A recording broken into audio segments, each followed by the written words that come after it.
Welcome to the Necromancer Live Show. This stream will begin in time. Alrighty, sounds good. Thank you for your patience. Grab a drink, sit back, and explore the paranormal with us.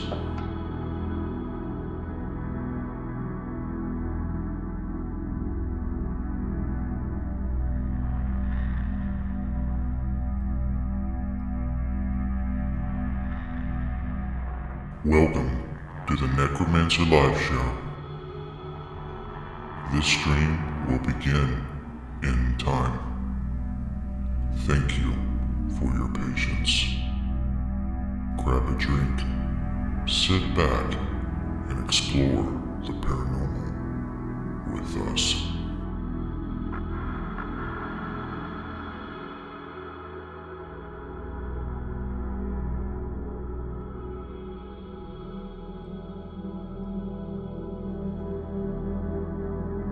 Welcome to the Necromancer Live Show. This stream will begin in time. Thank you for your patience. Grab a drink, sit back, and explore the paranormal with us.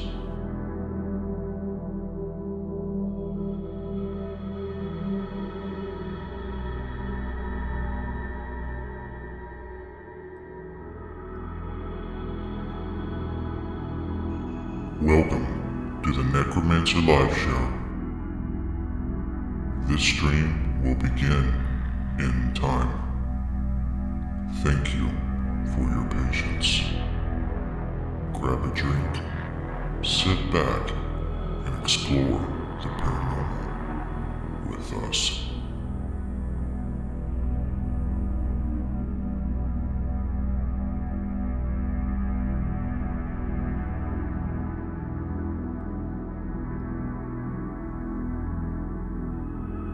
Welcome to the Necromancer Live Show. This stream will begin in time. Thank you for your patience. Grab a drink, sit back, and explore the paranormal with us.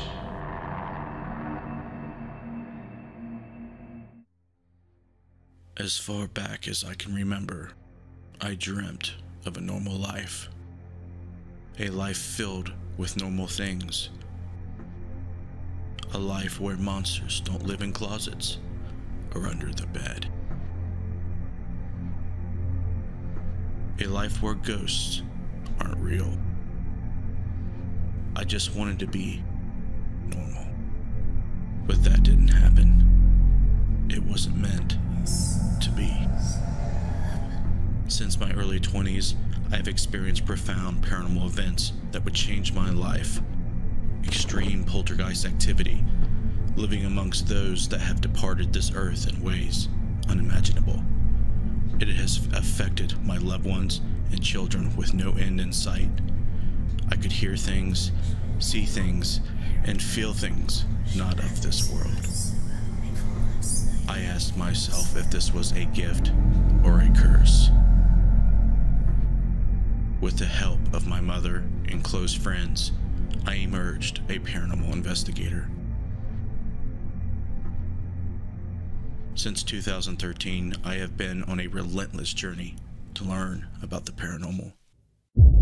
I invite you to follow me into the unknown. Welcome to the Necromancer Live Show.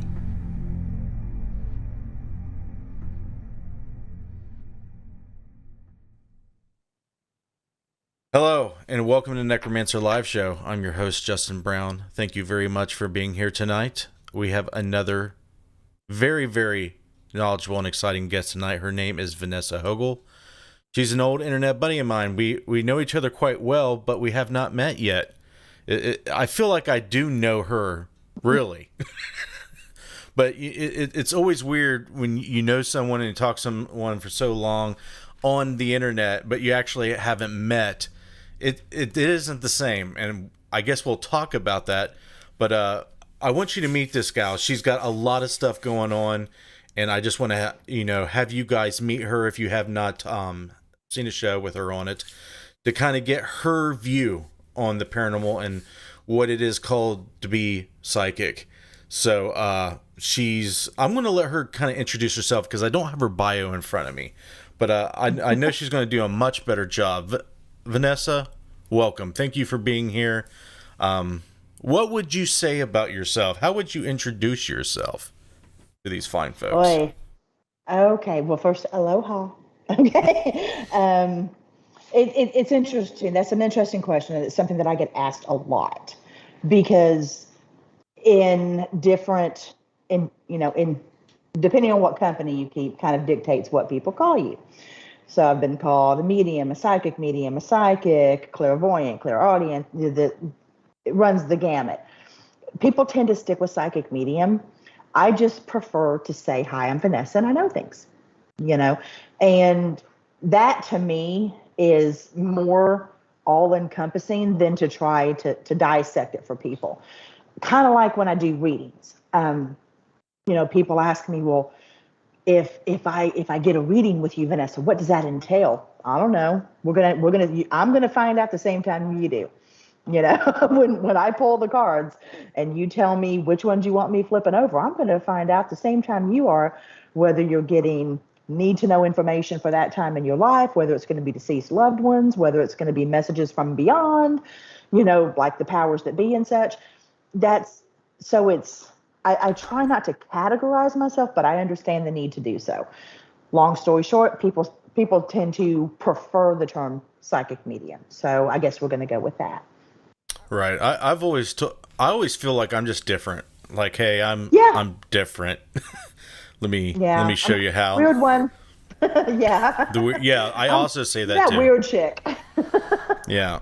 And we're going to get into why we feel different and why we're weird. And it's not because, we label ourselves that. It's just, don't you feel like you are just in some kind of strange Twilight Zone play in your life?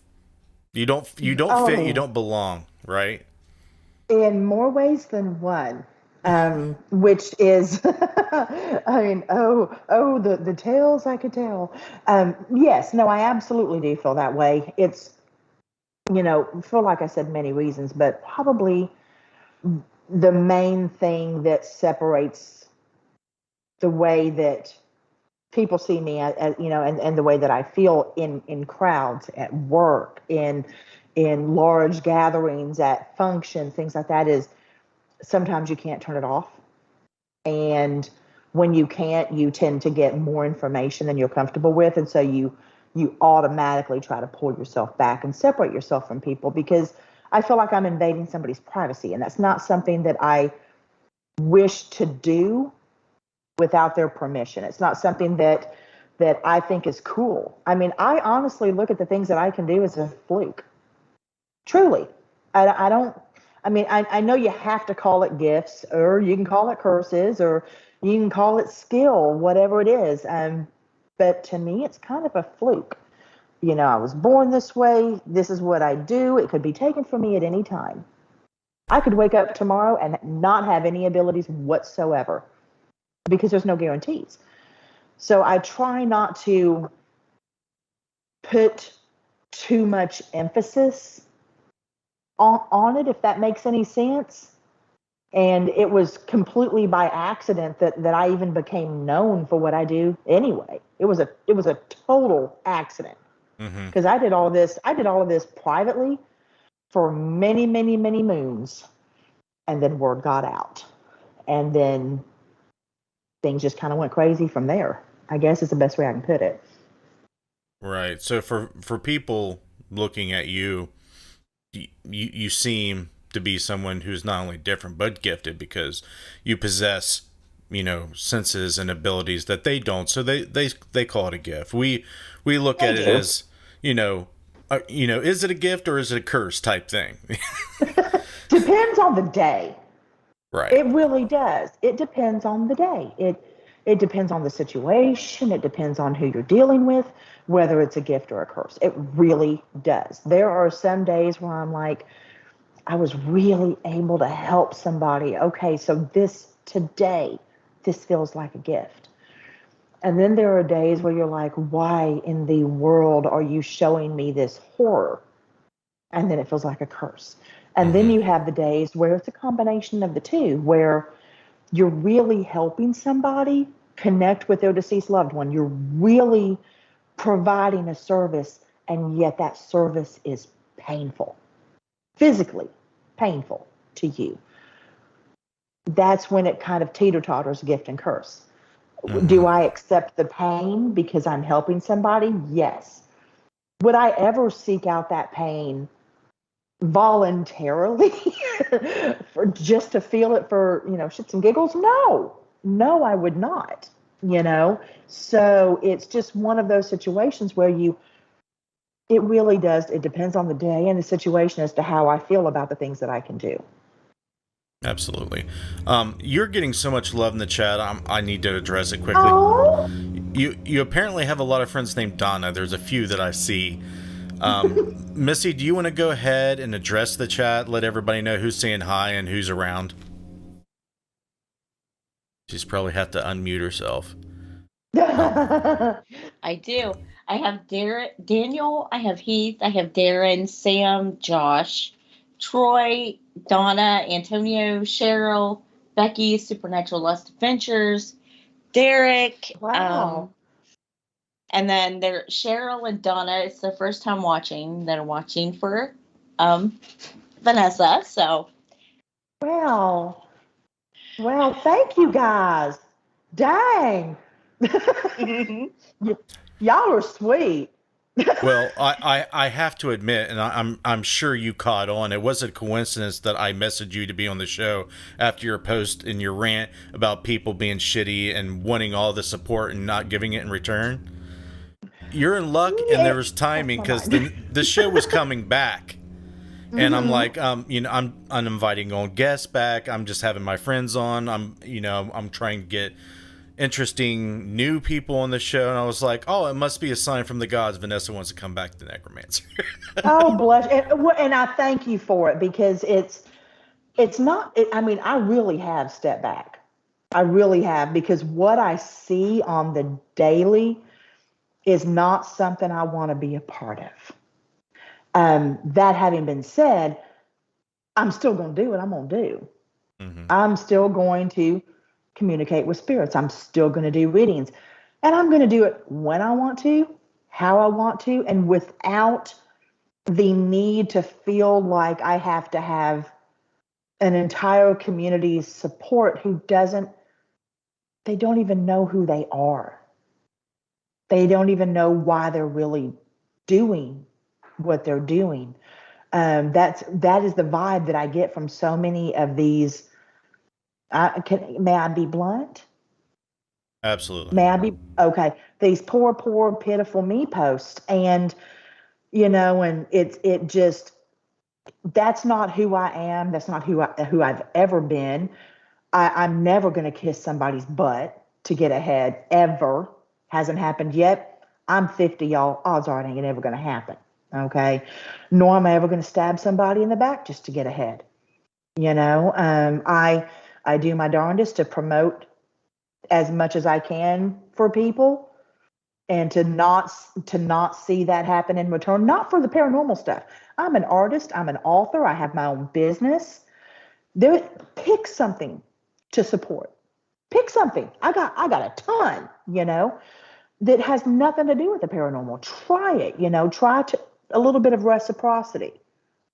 And this particular community seems to be very, very much self-involved and self promoting, and they don't mind stepping on the back of people's necks. And that's not something that I care to participate in. So, and I don't need accolades for what I do. Matter of fact, on my website, I don't even have a space for people to leave reviews. for my readings because people think, and they think that's crazy that I don't do that. And the reason I don't do that is because a reading is private. So many people come to me and they're like, nobody knows I'm doing this. Nobody ever will. They're not going to hear it from me. Yeah. And I have thousands of clients, and almost every damn one of them is a repeat client. Wow. You know, and I could review my books.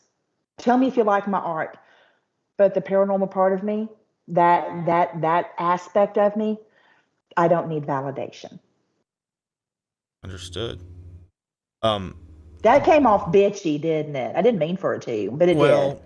I mean, they might as well know how you feel about it, and I thought that it deserved space during this talk because it kind of was what led you to the show, and I didn't know if I was going to talk about it, but you know, it just has to be said every once in a while, so it's fine. But I do think that art has something to do with the psychic abilities, and we'll get back to that. Okay, I have ideas Okay. about that. It helps Okay. in ways. It's not totally disconnected, but I want people to kind of know how you got started. I know when I've talked to you before, it was young, and for a lot of folks who do this type of work, it starts very young. Can you kind of reach back a little bit and kind of tell your origin stories so those watching that don't know Oh, you kind of figure out how it began? absolutely. I actually consider myself very blessed in how that happened for me because so many people have traumatic first experiences, and I didn't. And I think that's one of the reasons why I was able to kind of slide into doing this and be a little bit more comfortable. And my first experience was my grandmother. And I was born March 14th, 1972, and she died February 5th, right before I was to turn 2 years old in 76. I was born on her birthday. So I just burped. I'm so sorry. Um, but I was born, you know me, if I have to go pee too, I'm going to tell you. Just don't pee on the But show. No, no, no, I'm not that girl. I'm Okay. not that girl. Okay. Um, but she came to me after she passed, and that's a very loving experience. You know, somebody that I loved, who loved me, who was a comfort to me, for them to be what I can remember as my first experience was a blessing. Now, that having been said, that kind of opened me up. Getting that so young kind of opened me up to everything. And at that age, you don't really know how to differentiate between what is okay to communicate with and what isn't. And it took me decades, truly decades, to really figure out how to control this. And I would say I'd even really kind of locked things away for almost 20 years, as much as I could, as much as anybody that does this can lock it away. Um, I did that for about 20 years until the birth of my son, and he doesn't really fall into that category anymore. But he had started showing signs at a very, very, very young age, and I wasn't going to let him feel the same way I did, because it needs to be known that in my family, this is normal, but it wasn't talked about. Nobody talked about it until I came out of the broom closet. Nobody talked about it. Everybody, for the most part, on both sides of my family, had abilities. You didn't discuss it. This was just not something that was talked about as a normal thing. And I mean, keep in mind, I mean, my mom went to parochial school, but my grandpa, who was born in 1894, talked spirits. Catholic, big Catholic, helped start the church in Florence, Alabama. Big old Catholic, talked spirits, but nobody talked about anybody doing this. So until I opened the door of that broom closet, it was it was taboo. And now everybody talks about it. I have relatives I've never spoken to who contact me now. They contact me now. Vanessa, you're not going to believe this. I'm like, trust me, I will. I'll believe it, and if I don't, give it a whirl. I'll tell you. Yeah. Go ahead and try me. Okay. But so, yeah, I was, again, long story short, I was very blessed in that aspect of it. But I'm opening up a Coke, but it was, it didn't stay a blessing for very long. So I'm one of those unfortunate ones that gets to see the really, really bad side of certain things.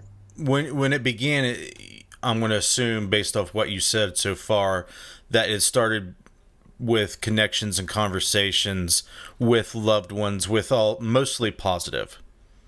Mostly positive until I hit about, okay, let's see, my parents had divorced for the second time, I think, at that time. And my mom and I were living in a place, I think it was called King Village, back in Huntsville, Alabama. And I was about 5 or 6, maybe. And that's when the things I shouldn't see, the things that I have no business seeing at that age, started coming. And I've told this story before. I'm going to go ahead and do a quick Reader's Digest condensed version. My mom and I were looking for a house, and one that we could afford. And we were trying to find one near my Aunt Mary there in Huntsville. And my mom had gotten with a realtor, just a place to rent. And I woke up that morning and I said, I don't want to go. And she said, why? And I said, because he killed her there. And she's like, no, there's nothing like that happened there. I said, no, yeah, it did. He killed her there. She made me go anyway. I didn't have a say. So we go to this house, and I told her, so you can go in, but I'm staying outside. And I stayed outside by the car, walked around the little short fence. You remember those old 3-foot chain link fence that do nothing? Yeah, stood next to that.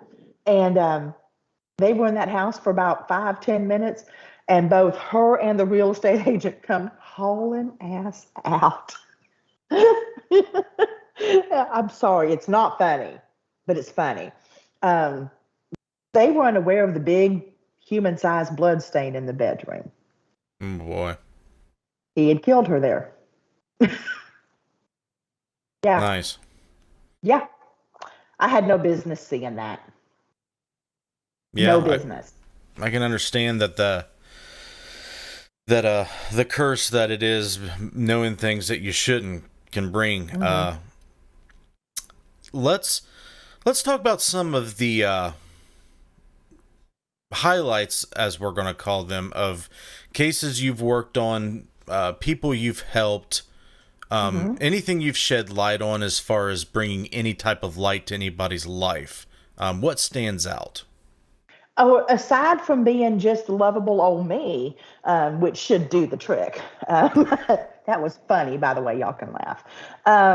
Probably, I would say one of the things that I'm really proud of is, as well as I do, whenever something is slightly negative, people immediately go to the D word.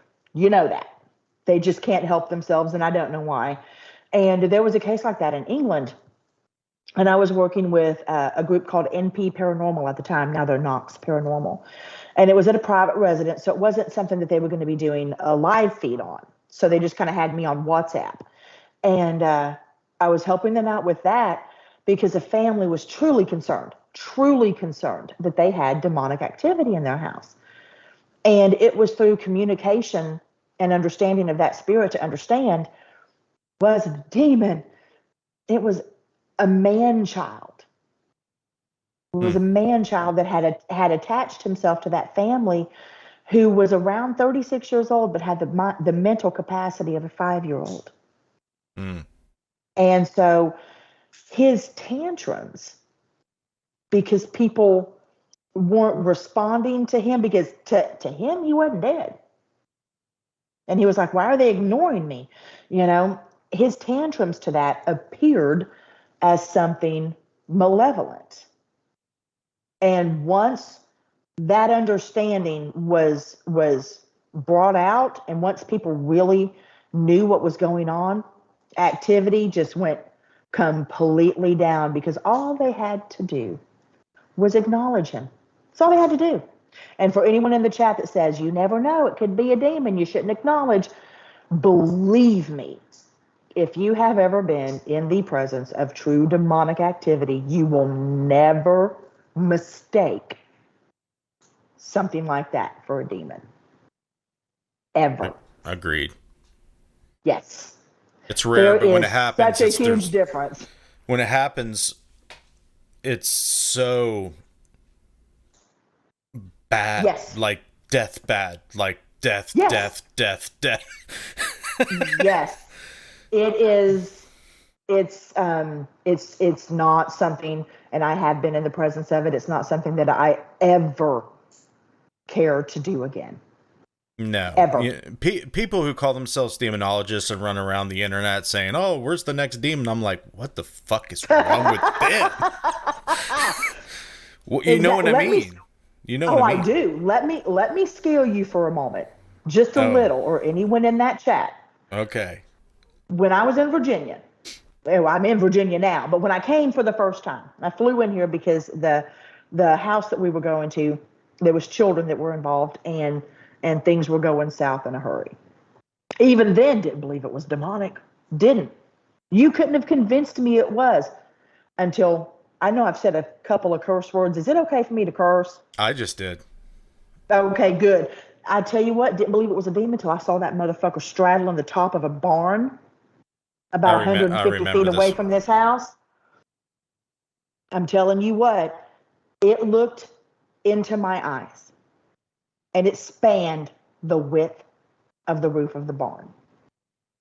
And it looked into my eyes, and I looked into it. And I almost quit the next day. Because nothing prepares you for what you feel when something like that happens. When you look into the eyes of something that has never walked this earth as a human, and for all I know, a demon's an alien. I don't know what the hell they are. Nobody does. Nobody. Because something that predates Christianity, come on. That's just my own personal opinion, and I'm just putting it out there so people know where I stand. But something that never walked this earth as a human, and it looks into your eyes and you come to an accord, and you back away and it backs away, you question yourself. And it took me weeks to get over that. I'm sure. Weeks. I'm sure it did. Because what does that make me? You see where I'm going with that? How awful must I be? I understand your view on that, but the light workers aren't pure goodness. Okay? They were given tools. They are chosen. They are just as capable of standing toe-to-toe with Satan himself, and they have to be, and they're equipped to be. But their human selves can't help but to quiver in fear at times of ignorance. It takes time to understand who you are and what you can do. And I'm in that process. You know, there's everyone out there is connected to higher beings and higher versions of themselves. And when you are walking down that path, you have to realize who you really are. You're not that, cute little Vanessa, 5 foot something tall, can barely, harm, themselves, let alone, a big demon perched on a roof. But that's not truly what's going on. What do you think about that? No, I would agree with that. And the reason I agree with that is one of the reasons why, because for those who don't know, those who are in the chat, I am a practitioner. I am a hair pulling, candle burning, card toting witch, and have been my whole life for the most part. And so many people ask me, Vanessa, why do you not retaliate when someone has done you wrong? And my answer is very simple. I truly believe in the karma of the universe. And maybe them doing me wrong was my karma. Maybe whatever they get for doing me wrong is their karma.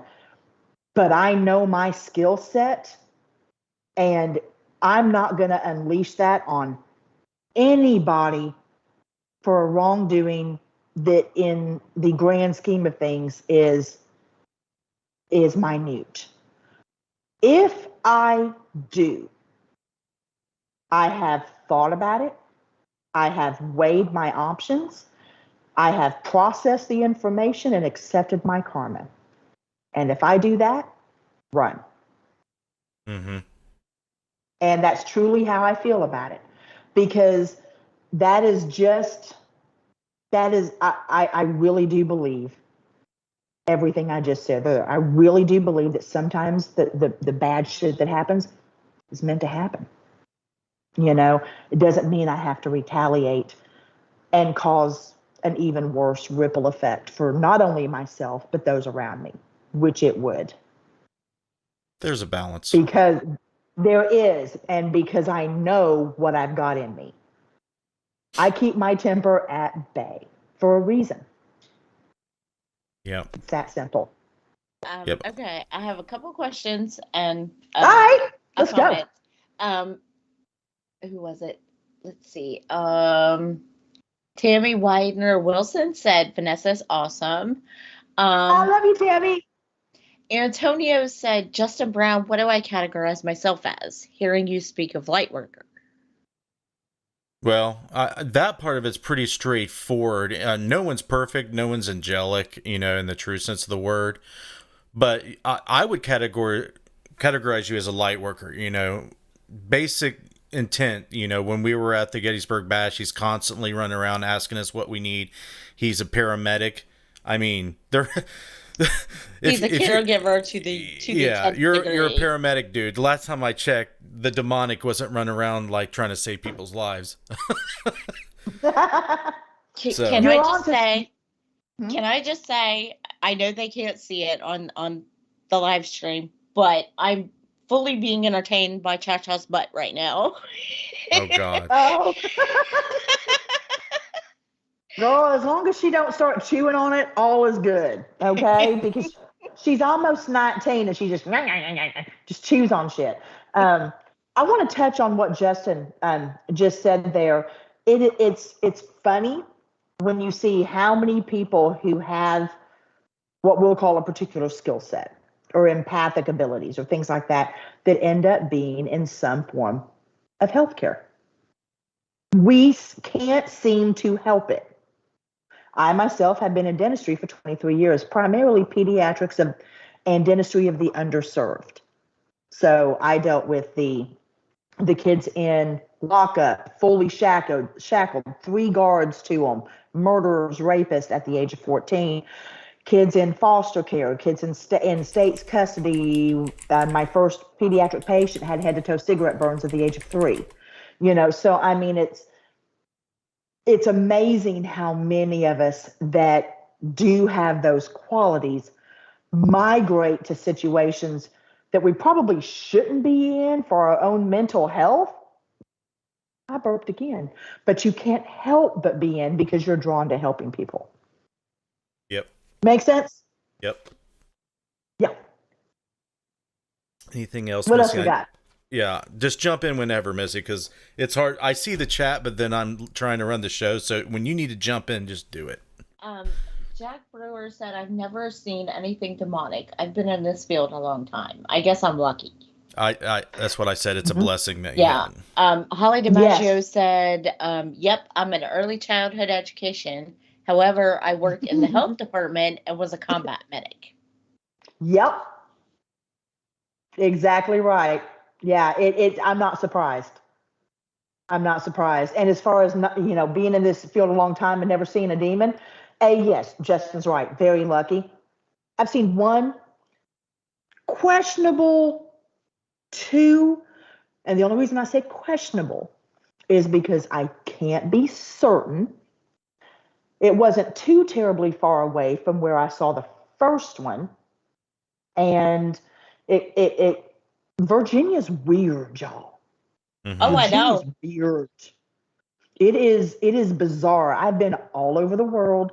I've been in places that have been completely misrepresented on TV for what they are. And No um, way. No way. oh, true story. Yeah, I mean, should I start listing them? You Because should I go to could. Gettysburg. It's a 2 hour show. It's a 2 hour show. I know, right?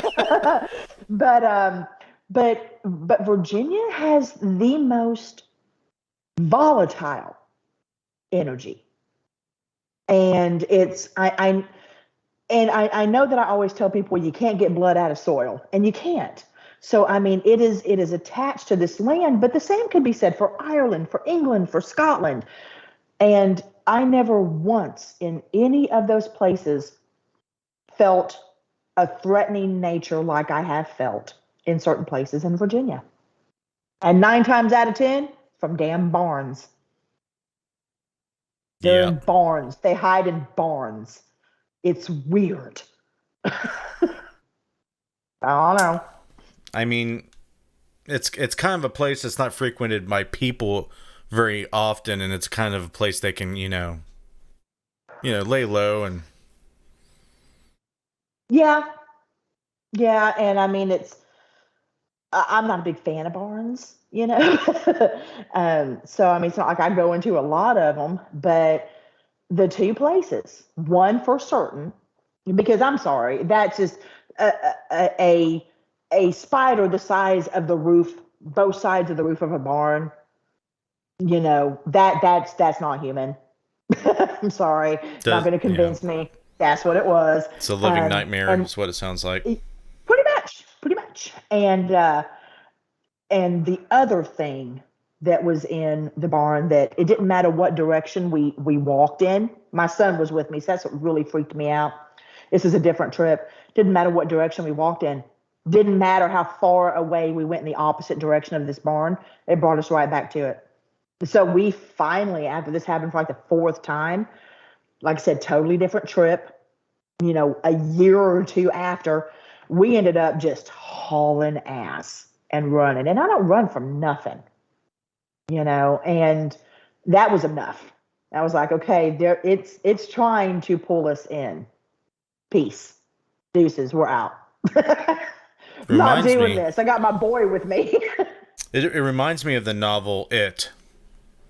It's true form. It was, on the TV shows and the movies, it kind of depicted it as this spider. Physical Pretty form. much. What was so creepy about it is the barn that, not the one with the big one on the top, but the other barn, like I said, totally different trip. We had one of those, I don't own any paranormal equipment. This was all Gwen. So what is that thing that lights up, that does that freaky thing? That, REM pod. like the REM pod, we had one of those, and we had a, K2. a K2 meter. Yeah, my friend Rachel's telling me. The second Chris Loper and I stepped into the barn, because Grayson was outside of it with Gwen. The second we stepped in there, that lighty up doohickey thing, that went all the way and stayed. And that other thing that does the numbers went up to 9.7 in the middle of nowhere. No power lines, no nothing. Nothing. This is literally BFE, just outside of South Hill, Virginia. There's nothing electrical. There's no electromagnetic fields that I'm aware of out there. Nothing. Well, not that strong. Yeah. No. And it went from, it was like a Ferrari of that K2 thingy, whatever you guys are saying. It went from 0 to 9.7. Boom, just like that, stepping over the threshold.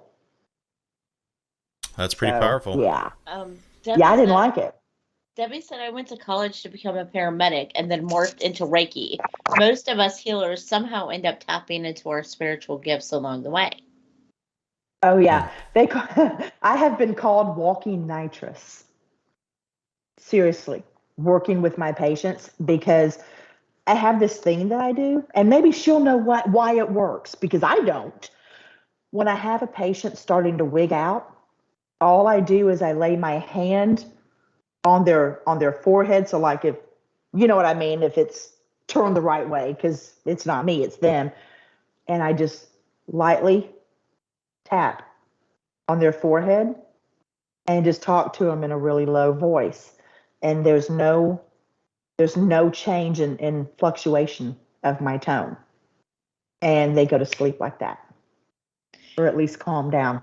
I don't know what it is. I have been in a room with Justin, and my ear hurt so bad I thought my head was going to explode. And I took his hand and I put it on the side of my head on my ear, and my ear was better. Yeah. You healed your ear with my hand? Yes. Oh my God. So that's why you do that shit. Whatever works. Yeah. Whatever works. I can't wear watches. I kill them. I've given up. Do you find yourself being late? That is the one thing I used to be. And I became so aware of it that I will leave 30 minutes or an hour early to be somewhere because it used to be such a problem. So I'm like overly sensitive to the drawbacks. And just like now, I know that, like with driving, I prefer to not drive at night because when I can block things out during the day, that's wonderful. I can't at night. And so if I'm driving down the highway, I will see every person who died on that highway. Yep. And you run over, they're standing in the middle of the road, you're running over them, you're like, ugh. Yep. It's like, now I'm done. I have slept in so many Cracker Barrels and Love Stations. I keep burping. I'm sorry. I made spaghetti for dinner, and it just That's didn't what agree I had. with. It's good, isn't it? Oh yeah, Italian food. It's on repeat in my house. Yeah, but it doesn't agree with me. You know, it makes me all gassy. It makes me burp. We had sausage casserole yesterday. That's Derek's favorite. It was his birthday, so he got what he wanted. Yes. Yeah, everybody tell Derek happy birthday. Everyone happy chat. Birthday, Derek. Blow him up.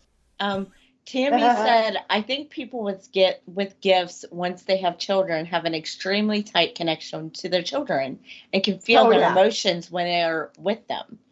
I also used to see spirit when I was a child, but no longer see them. But I can feel them. Mm-hmm.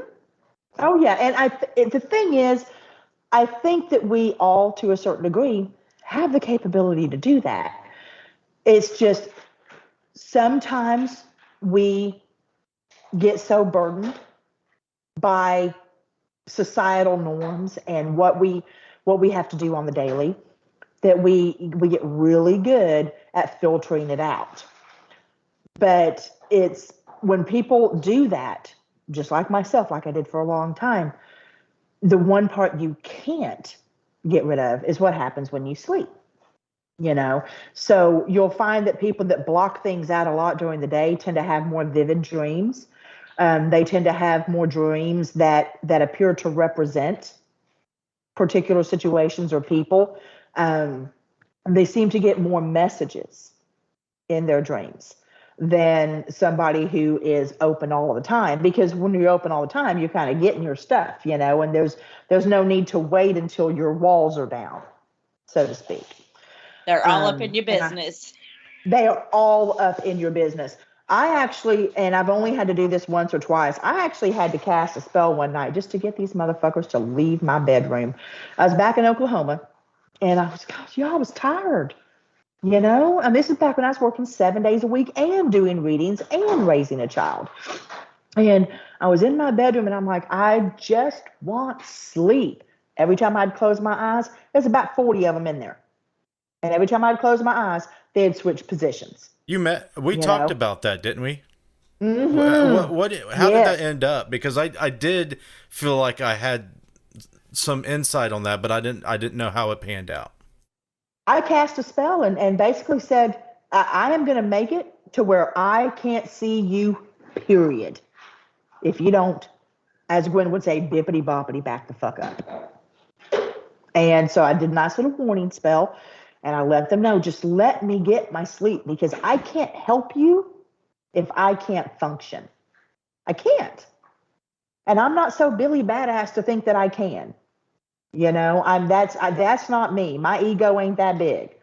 And they actually listened. And it was kind of interesting because they just kind of backed away till they were nothing. But I mean, it was so frustrating because they would change positions and then they would be all up in my mug looking at me, like, is she awake? Can she hear us? Like, are you freaking kidding me? I have on Messenger. So I know we don't talk a lot on Messenger, so I didn't have to scroll far. Mm-hmm. Do you want me to reread what I said about it? I want to know actually what you thought about this. Please, because I can't remember. Well, do you feel like you've given the listeners a premise of what was going on enough for me to read this? I think so. Okay. So regarding your vision of dead in your bedroom, I have some input for what it's worth. I don't advertise that I have spiritual intuition, too late for that, psychic ability or insight into such things. I feel that those who do will know that side of me without it being spoken, things that come to me first. I see a shift in occult abilities in you, whether by design or organically. There is something different that you are exploring or is coming naturally. I can't be certain, but it feels like a natural progression over time. This new path will allow you to vibrate on another frequency of power, something straight out of a fantasy novel. The evil and dark forces around you will come focus to the front of your psychic awareness, and this will piss you off like nothing has before. There are those who are participating in dark arts that have come to your attention, I don't know if that's a typo, the kind of necromancy that involves the enslavement of souls. I cannot be certain if this is one individual or many, but it definitely appears to be the same vibration.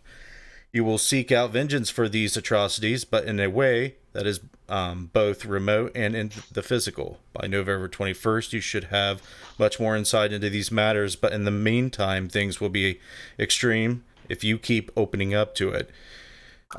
If you could decide to close the door, but I suspect you won't. Seek out answers, yada yada. So did it by the 21st, or did it happen much sooner? Because I know that was the close of that lunar cycle. It was, I want to say it was sooner, and it was me getting prepared to go to Ireland. That's what it was. Okay. It was me getting prepared to go to Ireland. That is one of the very weird things about me, is that they seem to know I'm going somewhere before I do, and that's when they start coming. And it's very frustrating because I don't always know what they want at the time, or even which location they're going to be at. Was there something nefarious waiting on you there? Oh, heavens, yes. So I wasn't completely off target there. No. But the thing is, and this is going to sound really kind of bizarre, and I'm straight up not trying to make myself sound better than I actually am when I say this, but nefarious characters dig me. So is this where we segue into your book? Is this where we segue to your book? Well, I had some comments about dreams. Oh, yeah. Tammy said, my brother passed away suddenly in May, and I have had 3 dreams about him that seem so real. Visitations, they're not dreams. Holly DiMaggio said, my dreams are so vivid, it wakes me up nightly. I don't sleep well, but can knock out in seconds. And dreams, 4 different dreams, too. Yep. Oh, yeah. Some of hers, though, and I think if she would go back and actually really think of them, they are more snippets of past life situations that are trying to help her in her daily life now. So when she's getting those what I consider messages in those dreams about fears, accomplishments, situations she needs to avoid, situations she needs to take, having courage, knowing when to pull back in those dreams, that is actually her past self trying to, for lack of a better term, educate the self of her today. And I know that sounds very bizarre and very hokey and very hippy dippy, but if she will go back and think about them and maybe start keeping a dream diary, she's going to see those messages, and it's going to make things a lot more easier to understand. The powers that be and those that kind of watch over her are actually trying to use her dreams to a certain degree as a alert or an early warning system to different people that she might be getting ready to or is already interacting with as well. And that was a mouthful. And to add to that, if people will take notice of what the what's going on in their dreams in that mind state and bring it to their waking state and integrate it, they'll find it even more impactful. Oh, absolutely. Now, that does not mean you just can't have a crazy dream. It doesn't mean you can't. Believe me, I have them. I had one. I can't believe I'm going to share this with you people. Okay, so I had full one. screen time. What? Made no sense to me until way after the fact. I was running through a field. Keep in mind, everything was like Technicolor. Okay, it was so weird and vivid in a way that it looked like it would have been black and white, but it was changed to Technicolor, like they used to do old black and white movies. And I'm running through a field, pretty little, like one of those old-fashioned sleeveless gowns, like a shift, with a little lace around it and everything. And I'm skipping, holding up this gown in this field of daisies, squatting and marking my territory. I was peeing everywhere. Now, I was still married at the time. And, my husband and I hadn't split up yet. And what I found fascinating about this is it wasn't till years later that I truly understood what that meant. Was it a crazy dream? Absolutely it was. But it actually made sense in my future life as of taking control of my own destiny, marking my territory, stating what is mine and who I am, and doing it with joy, with vigor, and with unabashedness. And it took me a very long time to figure that out. But when I did, it was game on. Right. So I think this is a good time to, bring up one of the books you have written. I know the favorite title that I cannot remember it, but Diary of the Psychic Loser Magnet. Okay, so I definitely want you guys to check out her books, and I know there's lots of people out there that could probably relate to this one. So can you? Oh yeah. Yeah, indulge me. Actually, what they can do, because as we all know, I pulled my books from my previous publisher because I was starting at my own company, and what I did in my most recent book, you guys are getting a steal. Okay, because each one of those, girl, hey, they would have, though each one of those books was around $15 a piece. I put 4 of those books in their entirety into a new book with new stories and new information. So it's 5 books. It's a 600-page book. It is 5 books for $35.99 on Amazon. 5 books.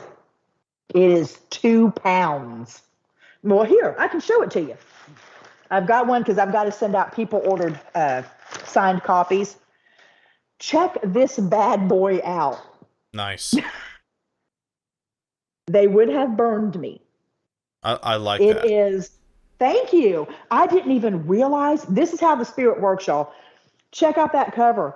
I did not realize until it was already printed that it looks like a witch on fire. Didn't even realize it. But yeah, 600 pages. Right at 600 pages. But in Diary of a Psychic Loser Magnet, which is included in this,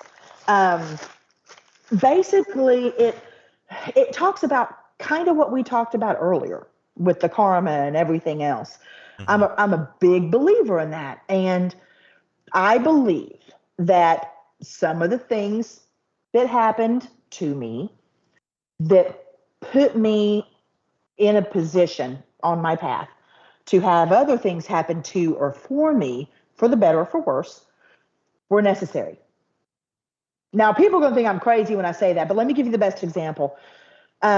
I'm sure we all remember when I got a little too big for my britches in October 2018. I sure did.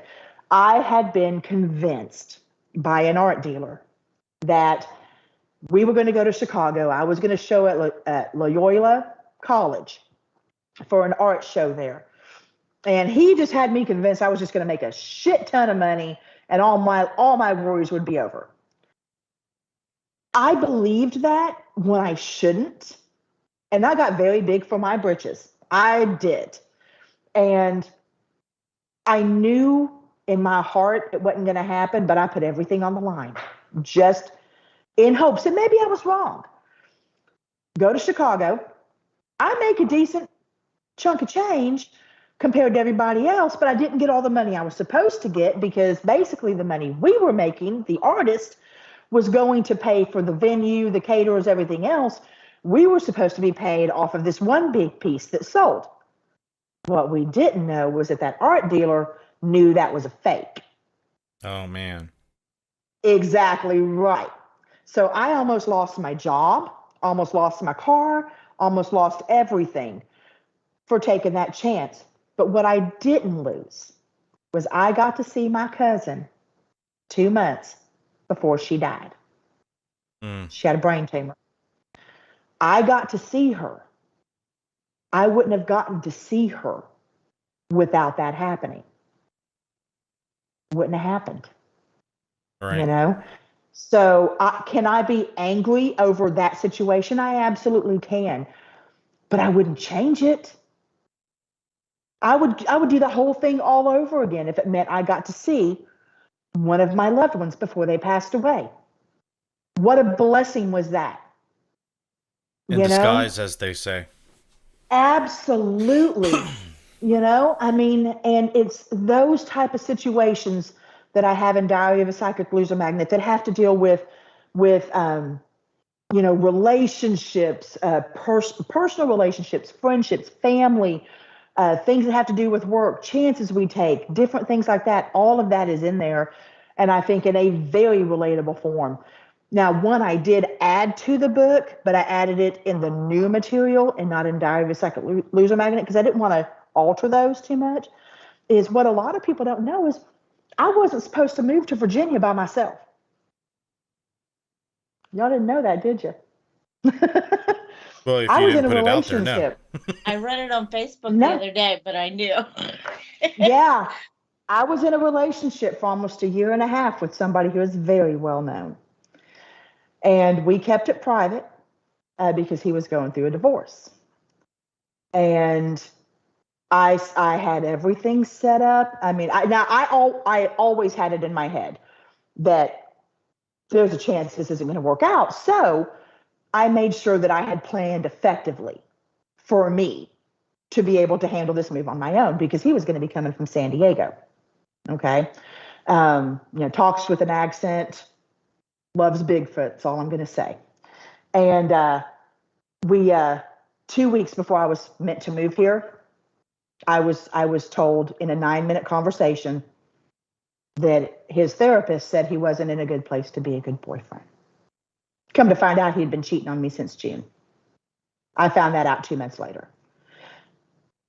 The powers that be were looking out for me because had he have moved here, I wouldn't be moving to Florida with my mother and actually having a chance to retire at 65. Because I can tell you right now, if I stayed in Virginia, I ain't retiring. I pay $1,400 a month rent for a 1-bedroom apartment. There's no retiring, but I'm buying a house in Florida. So, Vanessa. Okay, I want to bounce this off you. I've talked about this many times on my own blogs and podcasts. So a lot of people ask me, and there's almost an open question in the occult world. We're going to call it the occult world. I know you're not particular to that term, witchcraft, what have you. So what in my belief, energy work is like a currency in a way. If you look at it in the science level, if you use it when a matter particle is created, it punches a hole in the energy field and leaves an antimatter counterpart. Okay.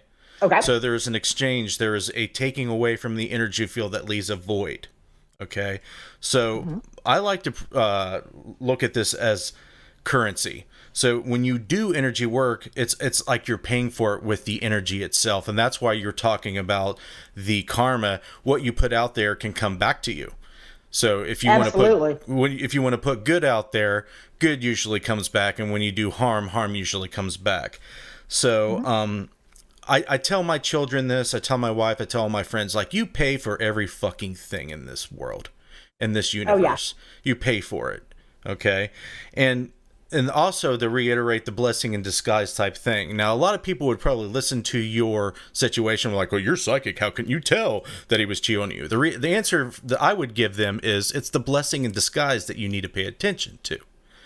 You wouldn't have been able to go to Virginia stronger, more equipped to deal with what's to come if you were to avoid the whole situation.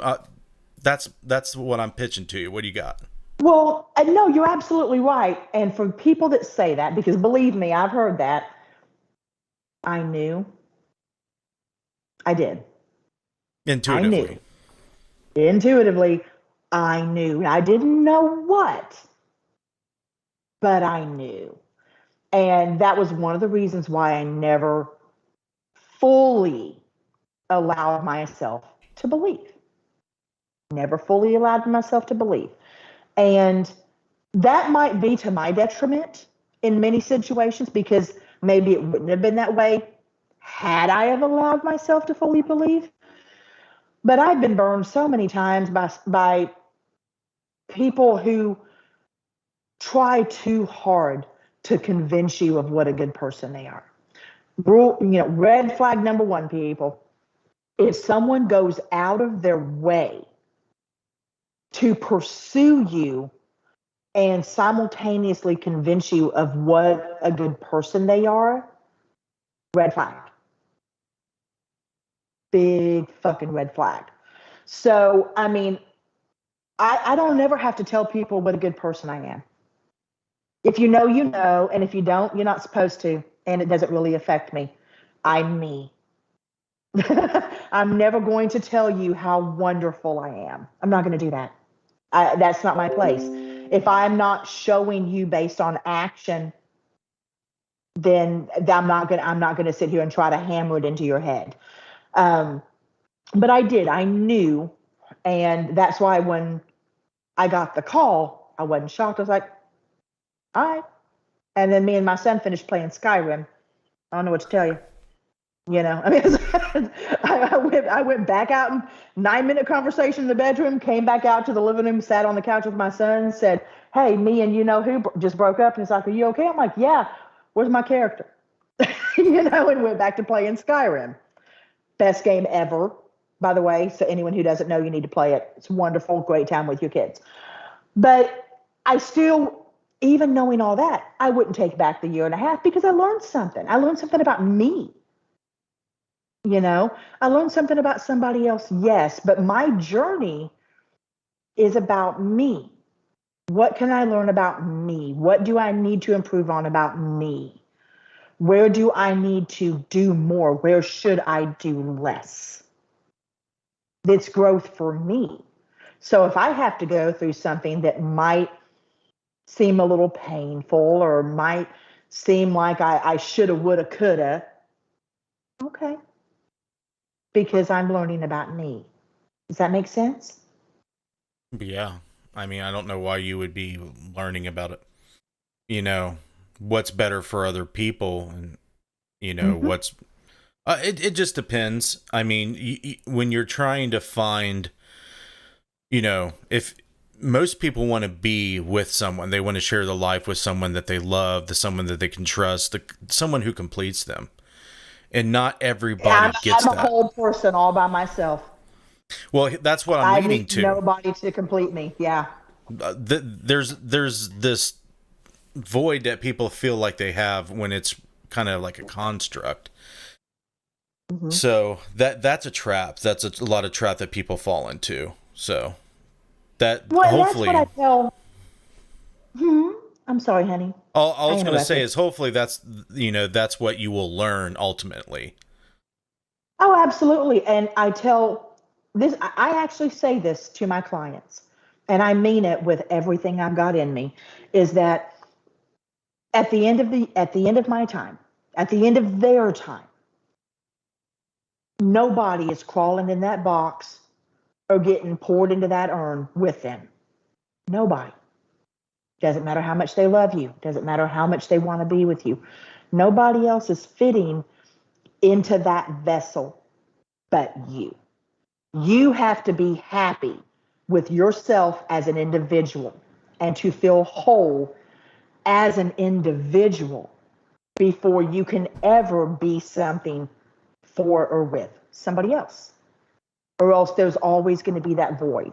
Nobody needs anybody to complete them as a person.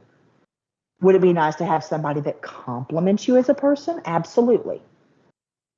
But you're a whole damn person all on your own. And Yep. I think people forget that.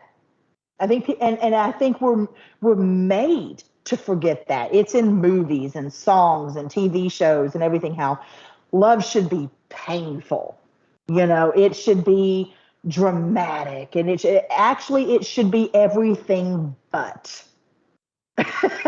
It should be everything but those things. Can you have bad times? Of course you can. Can there be painful moments? Absolutely, but it shouldn't be based on that. It should never be that type of a struggle. Personal opinion, but that's where I'm at with that. But in regards to the paranormal part of that, that's what that book, They Would Have Burned Me, deals with. It has Giving Up the Ghost, Walking with Ghosts, Rebel Witch, Diary of a Psychic Illusion Magnet, and it starts with all of the new material. The whole reason I put that stuff out there is so that people who deal with that know I'm not alone. Hey, this chick deals with this too. Holy crap, that looks just like something I've been involved with or experienced. I'm not crazy. That's the whole reason for it, is to make people feel comfortable in their own skin. Just like with doing tarot readings, my whole goal as a reader is to get people so comfortable in making their own decisions they don't need me. I think I'm the only tarot reader actively trying to put myself out of business. Well, that sounds genuine to me, because you want people to heal. You want people to learn. Yes. Yes. I have so many people that ask me, well, can I just have a reading a month? Can we just put me on your calendar? And I tell them no. They're And they're like, junkies. why? You can identify them. Yeah. I'm like, no, I'm not going to do that, because first and foremost, I will become dependent on your money. And then I will in turn become a bill for you. I'm not a bill. I'm not going to be your bill. And if you want to do one every 3 or 4 or 5 months, that's fine. You want to hit Vanessa up twice a year? I got you, boo. But I'm not going to become a bill so that you don't have to make your own decisions and learn from your own mistakes. Fair enough? Sounds So like the right thing to do. it feels like it, so that's what I keep doing. Now, granted, that having been said, I am running a special because I just found out that the brand new job that I got in Florida for when I move, I'm going to work a week and a half and then be off for 6 weeks. And I don't want to have to get a waitressing job temporarily, but if I do, I do. It is what it is. But I will be doing my the special. I've done this once before, 3 readings for $100. The monies aren't due till October 15th, and the readings start November 15th. And How do they contact you for these? They on Facebook Okay. would be perfectly fine, and they don't have to use all the readings. They can gift them, so they can actually gift a reading for Christmas to somebody. So the only thing that I ask people to do is whomever they gift it to when they contact me, because I've got my list started already. Whenever whenever the person they gifted it to contacts me, they need to let me know who they received the gift from, so I can mark it off in the readings that person purchased. So Nice. I did yeah. link your Facebook profile. Any other contact, like your website? Do anything from your They website? could do my website. Simple Site's kind of fruity. Sometimes I get my messages, sometimes I don't.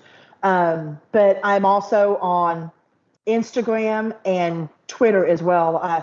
I lost my old, well, I didn't lose my old phone. My old phone went to poo, so I had to get a new one.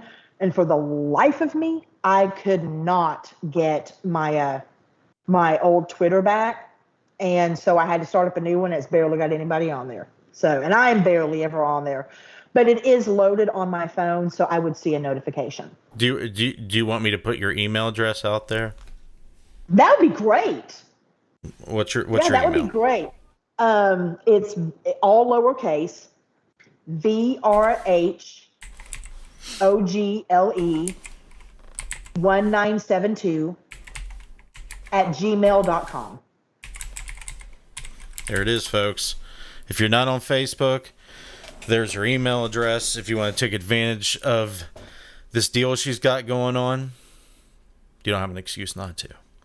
Yeah, it's pretty inexpensive, and that's why I went ahead and put the notification out today, because we're not even into September yet, so the monies just are due by October 15th, so that gives people like a month and a half to be able to decide whether or not they want to do it. And I mean, I don't have a set amount that I'm willing to do, but it's already filling up. And I mean, I might cut it off at 20 or 30, just because I'll be doing nonstop readings for 6 weeks. So can you let the folks listening now know what the readings entail? Like, what do you do? Okay, it's really kind of cool because, and I tell this to every one of my people that come to me, except for the repeat clients, because they already know. A lot of people that do a tarot reading do your standard Celtic cross reading, which is the cards, a certain number of them, face down in the shape of a cross, and then you have the 4 down the side, which, are meant to represent past, present, future, and final outcome. And I mean, final outcome ain't none of us getting out of here alive, Justin. You know that. So I mean, ta-da! Big surprise. So I know, right? I don't do that, nor do I think where I place the cards should dictate your reading. So what I do is a tarot pull that I learned a couple of decades ago in New Orleans, about 2 or 3 decades ago in New Orleans, where I lay 9 cards face down. I have no idea what they are. I don't shuffle them until I get the person on the phone. So it's got their energy on it. Put the 9 cards down. The kicker is they're going to tell me the order in which to turn them over. So they'll give me 3 numbers at a time, like 972. I'll read those. 546. I'll read those. 138. I'll read those. My rules during the reading of the actual cards, other than giving me the numbers, they're not allowed to say a word. I will not ask them questions. I need to get the information directly from the cards. After I'm done with that, that takes about 15 minutes. They have the rest of the 45 minutes to ask me anything they want pertaining to the cards, not pertaining to the cards, whatever it is. They've got all that time. And I will answer. If I have the answer, I'll tell them. If I don't, I'll tell them. I don't know. It can be relationship stuff, deceased loved ones come through, problem solving comes through. I don't limit it. I don't say I'm only going to discuss this, or if you want this, it's going to cost you a little bit more. I don't do that. So it's whatever comes through. And I mean, I have clients from all over the world that I've had for years. So I'm doing something right,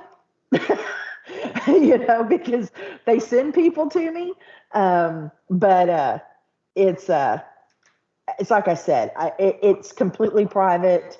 They can, by all means, contact me privately. It's not something they have to say on Facebook if they don't want anyone knowing. Some people have really religious families. and they don't want their family members who might be on their Facebook to see this or to see them wanting to do that. And I completely get it. And privacy is of the utmost importance to me. All right. I know you've kind of described yourself as a psycho loser magnet, but based on your friends in the chat, they're not. They don't appear to be psycho or losers. Yeah, but have I dated any of them? No. No. I just found that funny in my head. You were telling me, it's like, oh, I talk to people around the world and they keep coming back and must be doing something right. I was like, well, you might be a good person magnet too. I think I am. I have a lot of very, very lovely people who support me. Hold that thought 1 second. Do I need to take this in the bedroom so you can go to sleep? Huh? Probably. Okay. I'm taking you guys. You can't look in my bedroom, but I'm taking y'all into my bedroom. Everyone, okay? close your eyes right now. You can't see it. Yeah. Hold on. I gotta figure out how to. I know, right? I'll come back out and get this stuff here in a minute. Okay. Okay. Yeah, because Rachel's got to work early in the morning, and so do I. And I forgot it was a 2-hour show. So you can jump off here anytime you need to, Vanessa. You're not trapped. Okay. Oh no, that's fine. That's fine. Let me just get my little girl in the bedroom here. Hold on. They would just one hand, laptop in the other. Yeah. I know, right? They would have to deal with me for the rest of the time. Oh, hold on. Okay, I got her on my bed now. Let me get the light turned on. Okay, yay! Alrighty. Oh, so my messy bedroom. There's my sweatshirt. Okay.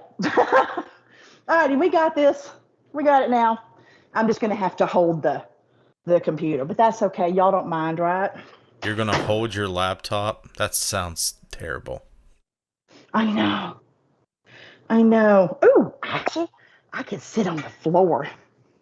Hold on. Ha! I got it. Yeah, okay. I was going to say, I was already dreading you doing that. I know. But we can't, you can jump off here at any time, Vanessa. I accommodate you, anybody on my show, whatever they need, whatever they're... Well, I did forget it was 2 hours, but y'all don't know about my job, y'all. I have to get up at 4:30 in the morning. Oh my God. Yes, I have to be to work at 6 o'clock, and I get home about 5:30. Wow. Well, let me know. You let me know when you got to get off here, okay? Can I go 12 more minutes? That way, if there's any questions, and then yes, and then I'll hop off. That way, I can go pee and then go to bed. All right, everybody, bombard Vanessa with your questions and your comments now. I hope I haven't been boring. Do you have any questions, Justin? No, I mean, the only thing I care about is that you're doing well. Are you doing well? Are you feeling okay? I am. I honestly, as strange as it sounds, making that statement, those weeks back, and deciding to focus on things in a different way, and focus on my art and focus on my books and everything else, and be less concerned with how the community that's never truly accepted me. It hasn't. You know that. Everyone else does, yes, but the paranormal community really doesn't. Never has. Well, that part of the community is garbage anyway, so it doesn't matter. But they're the loudest. So they're the loudest. But stepping away from that, I've never felt better. And I have so many amazing things that are happening. Like, I'm going to be back in Ireland in October after my book before this one. It was Ghost Abroad Ireland. After May Hernan got a hold of that, and everything, and enjoyed what I wrote, and she asked me to be an ambassador for Secret Ireland tours. So I get to go and spend 9 days in Ireland and be an ambassador for one of her tours. And I mean, the dang thing sold out in 12 days, Justin. 12 days. Nice. That's and awesome. Then we lost people because of the Rona, you know, Mm-hmm. and then it sold out again. And I mean, what an honor. And I'm doing up a basket that I will take with me so that we're going to draw names on the bus, and one lucky winner is going to win a basket worth $1,000 worth of stuff from me, you know. And then I'm trying to take a gift to each individual person, just something little, you know, and it'll probably be the same thing for each individual person, gender neutral, you know, for each individual person that's taken that tour. But I'm going to try to turn that into an 8-night, 9-day meditation, psychic phenomenon crash course for anyone that wants to do it, you know. And it's not, to me, I might be the ambassador, but this tour is not about me. It's about the 26 other people that are going to be on it. And I can't wait. I can't wait to do this with them. What an honor for me that is. And I just want to make it the best tour they've ever taken. So wonderful things are happening. It's just, you know, different things. So you know? we not to cut you off, we do have a question in chat, but she's asking about someone who is no longer with us. Do you want me to read it? Yeah, go ahead. I can try. Does Vanessa Hogle feel anything about my brother Gary I lost in May?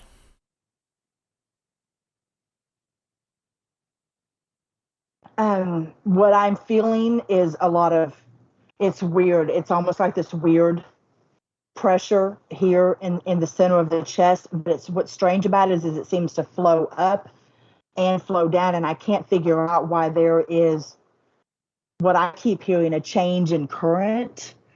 There was a lot of confusion at the time, but not now. And what I am being told is he sees things so much more clearly now than he did before in regards to relationships with people, things that would have been said or done differently. Not necessarily. I want to make sure that it's understood. That's not to say that there were like major regrets or anything like that, but that he sees where support would have been a better choice, and is actually trying to lend some of that now.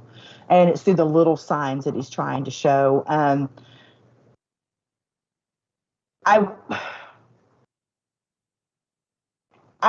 He is at peace, but I keep hearing the peace came at a cost. And I need to know if that makes sense. By the way, the commenter's name was Tammy Wilder Wilson. I don't know if... Oh, I know Tammy. She'll let me know if any of that made any sense. Bless her heart. Yeah, I'm sorry for your loss. Very, very sorry. It's not easy, and people have to realize there's something in my book that I did not share with anybody until I put it in this book. And I think this is one of my examples of how they come to us when we don't think they would. And I'll tell this, and then I'm going to have to go. My stepdad, like I said, awesome man. For those who didn't know, my stepdad was the drummer for Mickey Gilley. And Mickey Gilley just passed away a few months ago. He never quite got over the death of my stepdad. And my stepdad didn't believe in all this stuff. You know, I mean, it kind of made him uncomfortable. It wasn't something that he really wanted to hear about, talk about, deal with, anything like that. And I understood that. I never pushed it. Well, the day he died, it was a Sunday. And me and Cha-Cha I was staying with Gwen because my apartment wasn't ready yet. And we, because I'd only been in Virginia a week as of that day. And me and Cha-Cha went to Burger King as we did on Sunday mornings. She got her bacon. I got my number one with no egg because ew. And that was about 9 o'clock in the morning. And I called my mom from the parking lot.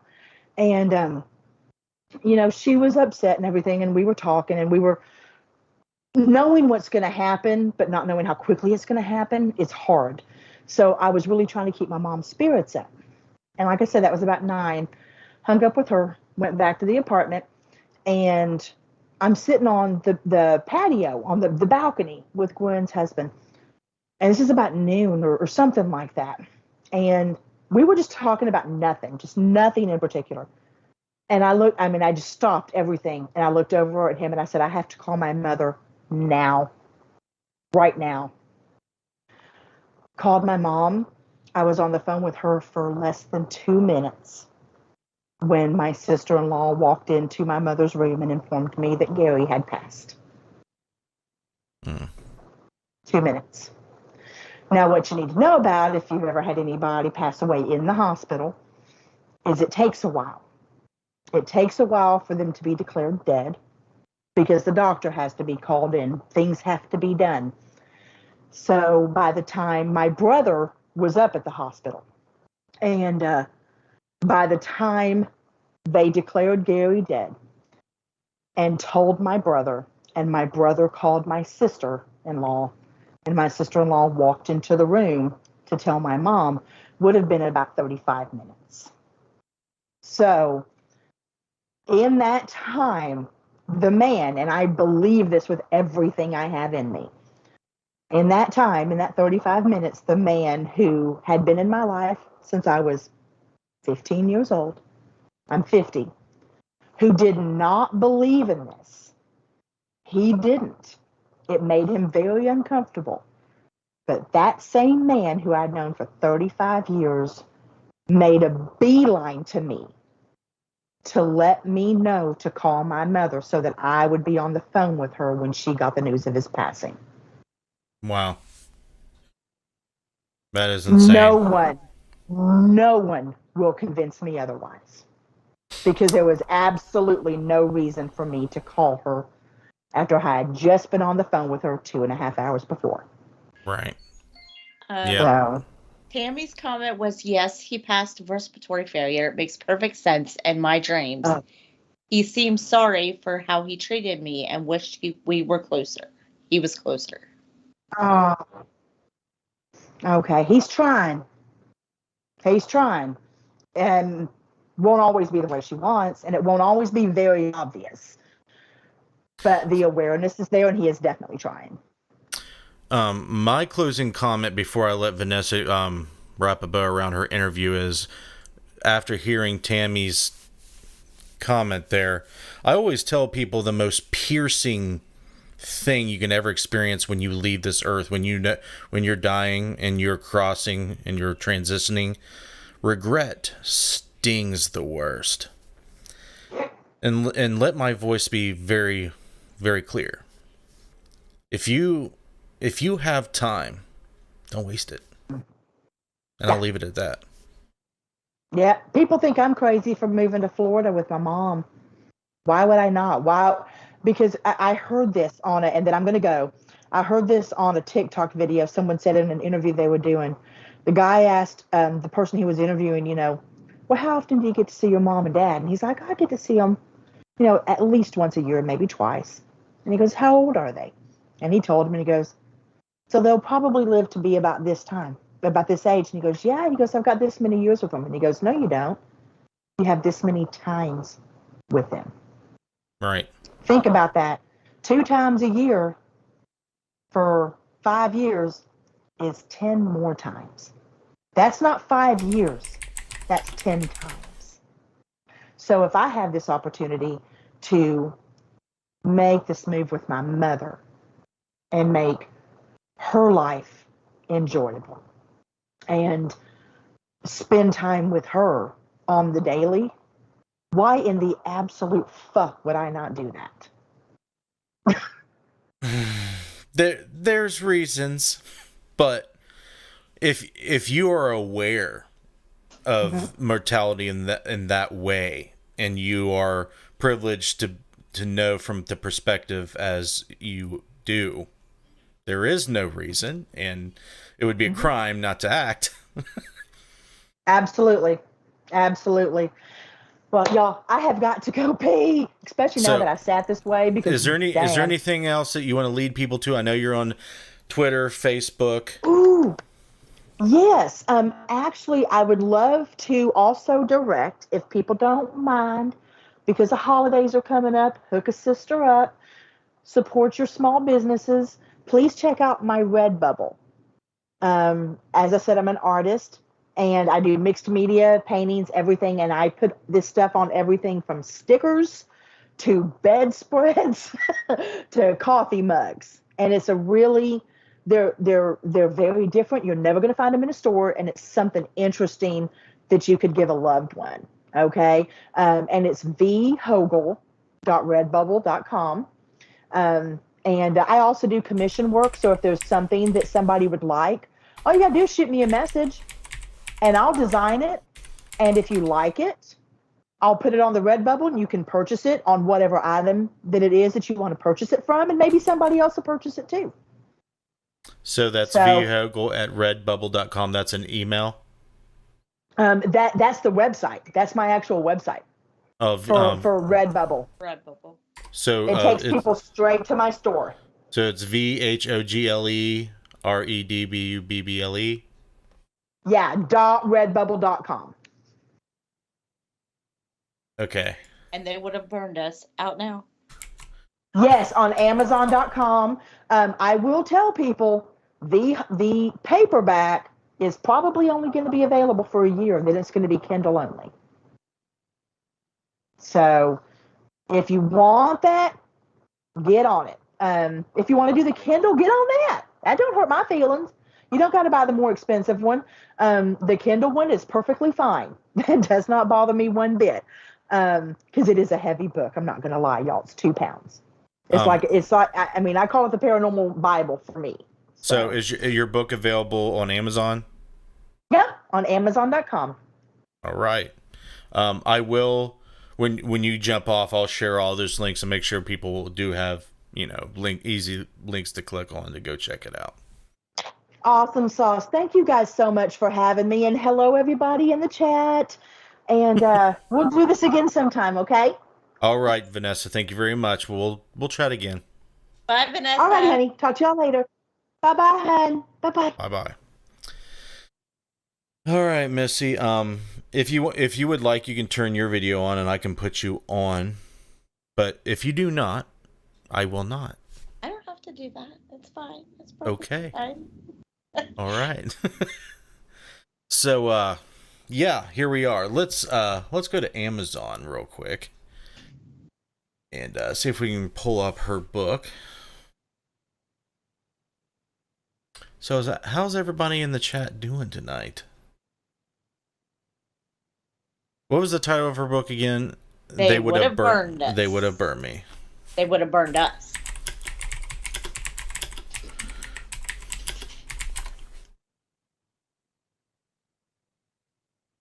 Hello, Antonio. Get on the cam. He told me to get on the camera. Uh-oh. See, I can't get her on, but maybe Anthony can. I don't think it's happening. I don't think it's happening. There we go. I will save you guys from the long link. So, let me do it and everywhere. Okay, guys, if you want anything from Vanessa's literary journey, I'm going to call it, all the books in one is the way to go. I know it's a big book. It's at a reduced price. It's her most up-to-date literary work. Please go check it out. I read Rebel Witch. It's not bad. Rebel Witch is pretty good. Okay. Can't wait for my episode. Haha. When is he coming on? We have Adam Kimmel, and then we have Darren Smith, and then we have Antonio. Okay. So yeah, not all these shows are going to have guests. The ones that, like Anthony's and Darren's for an example,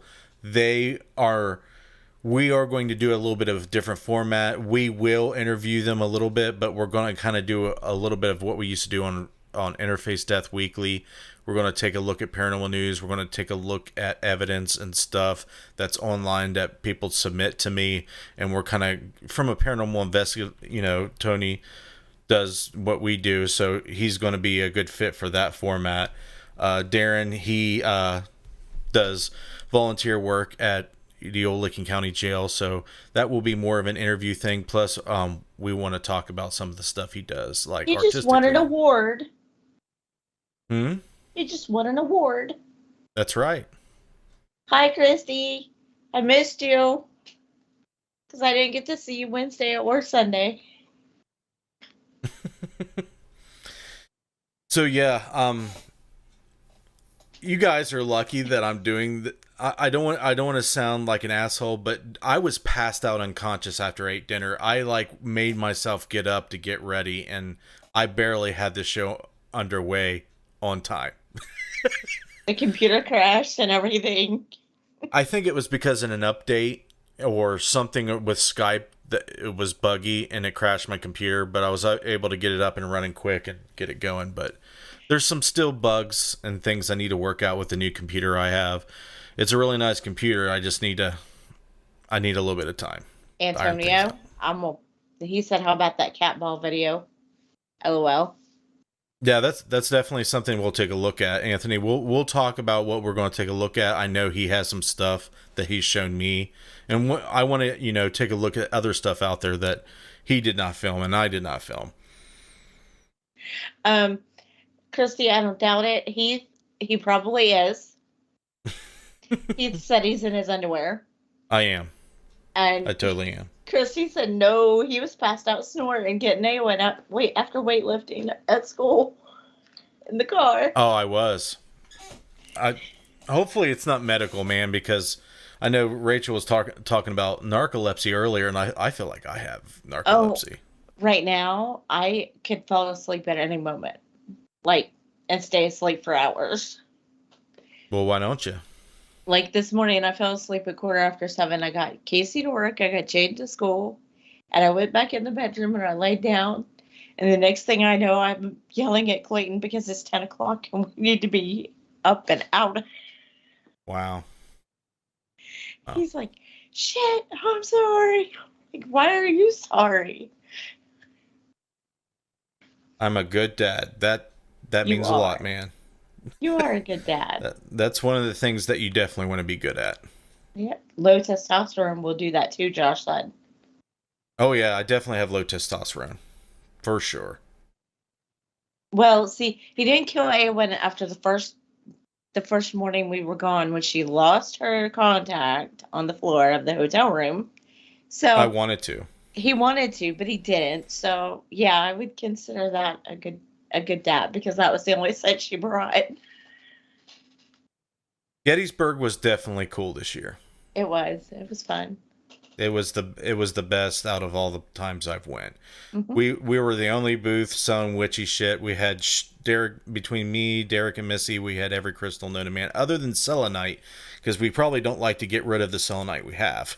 Right? I hang on to all my selenite. I had 6 pieces laid on the coffee table. Nope, that wasn't going anywhere. But we definitely had a lot of people at our table. I know Josh always does.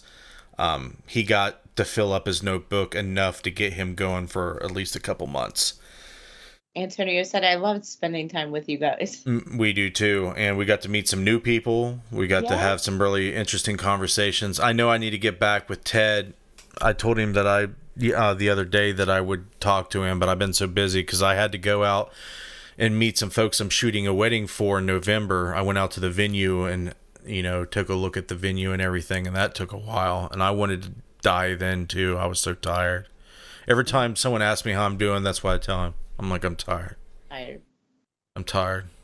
They're probably tired of hearing it. No pun intended. But if you had slept on the way home for more than 5 minutes, you might have been okay. I felt tired at the beginning, but once we got some caffeine in us, I really couldn't go back to sleep. Heath Edwards said, what's on the itinerary for Interface Death this year? We missed y'all guys. This show is definitely something that I'm trying to focus on having on a consistent basis. We will be at MadCon next month. We will be at the Old Licking County Jail with Interstate Paranormal in December. But other than that, we don't have any investigations planned. I want to start working on some of the stuff I already have. I have a shit ton of stuff filmed that I have to review.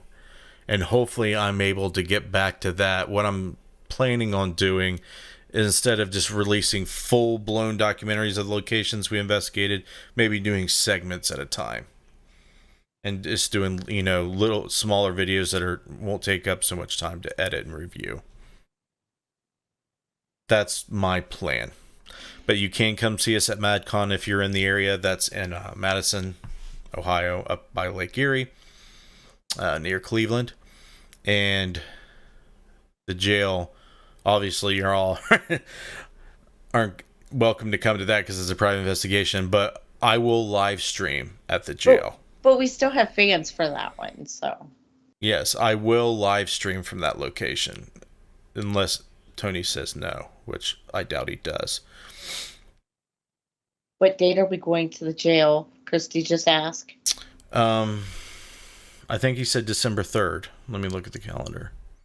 I've told her this. I've told her about it. Don't let her say I haven't. But with her brain hole, she can't remember. That's true. Yeah, December 3rd is the Saturday. Yeah. Yeah, so the second, I don't know if I'll be able to make it up the second. I'm going to definitely try to. I have one vacation day and 8 hours of wellness that are unpaid left.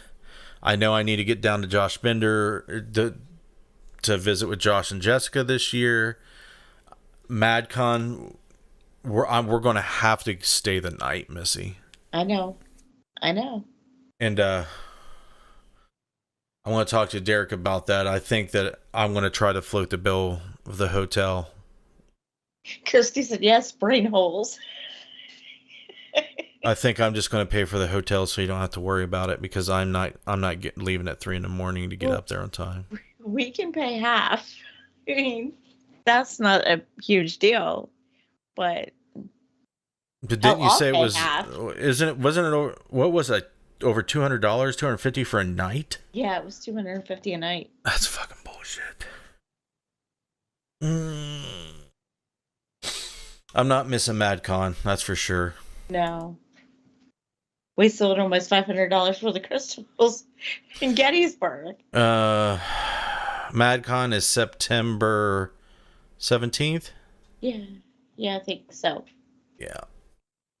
They do a public hunt on the 16th, Friday the 16th.